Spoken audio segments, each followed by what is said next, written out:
It might have been a while since you have seen this game, probably because this game has lost a lot of players over the course of a year or two. The last time I made a video on this game was 2 years ago. But before we talk about the game, I wanted to first explain you guys what tower defense is and how you play it.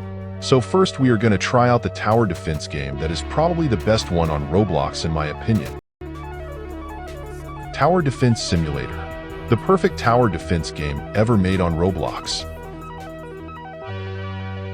I haven't grinded this game as much, but I have most of the towers unlocked along with some event ones. The basics of the game are pretty simple, just select a tower and place them in a strategic location. Click on your tower to upgrade them for better damage, and then you just repeat the process. Obviously, all towers have different abilities and perks. My gameplay is pretty boring right now, but people who are a higher level in the game are on a different level, like my friends who play this game every day. So I will show you a footage of it.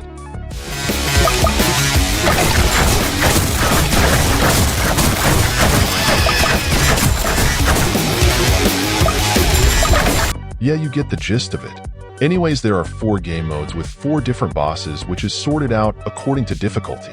There is also a hardcore mode that you can unlock after a certain level to get gems for other towers. The hardcore mode consists of all the bosses from easy to hard. So yeah, this is what it's all about. Now we can explore some dead tower defense games and see why they died. Our first game is Retro Tower Defense. It has the same concept as Tower Defense Simulator, but the game is designed to look like classic Roblox. Created in 2021, it currently has a low player count of just around 50 people. It has similar aspects like Tower Defense and also 4 game modes similar to Tower Defense. I played the game for a bit and then already realized how boring the game actually was with rounds that took longer than original Tower Defense games. The shops and skins aren't anything that's special. It has everything a tower defense game would have. The towers are pretty much the same as the ones in Tower Defense Simulator, just skinned as classic Roblox characters. There are some towers that are different, but other than that, they're nothing else. The game requires you to grind a lot, and there is nothing that makes you entertained. The game also lacks updates. Other than that, it is an alright tower defense game. It's just that it doesn't stand out from other games, making people slowly lose interest in it, and eventually losing its player count. That's mainly the reason why it's dead. It isn't because the game is bad, it's just because of the low updates. Next up, we have a game that most you guys would have heard of, Tower Blitz. This game was released in 2020 and currently also has a pretty low player count of just 200. Unlike Retro Tower Defense, this game was actually pretty entertaining. The animations are really good and satisfying along with the maps, which clearly shows how much effort they put into this game.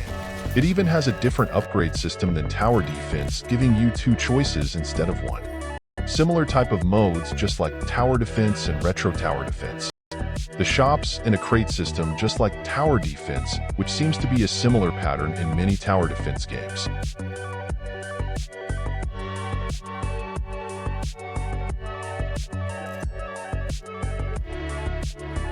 This game actually did not die just like Retro Tower Defense. They actually released an announcement on Discord to talk about why they stopped updating the game, saying that they are gonna revive Tower Blitz in another upcoming project of theirs. The final game we have is Universal Guardians. I haven't actually played this, though I heard about this from my friends. This game was released in 2022 and currently has a player count of 0. Keep in mind that this game is actually in beta, so it will most likely receive more updates in the future. The game is pretty solid and has the same features as the previous games. Similar looking towers and store. There was just one thing that was new to me in the store, which are consumables, but it didn't allow me to open it. Currently, it looks like the game is still pretty much work in progress to me and has a high potential to be a good tower defense game. Other than that, I am not really sure about this game and its future, but it seems like it can do pretty well.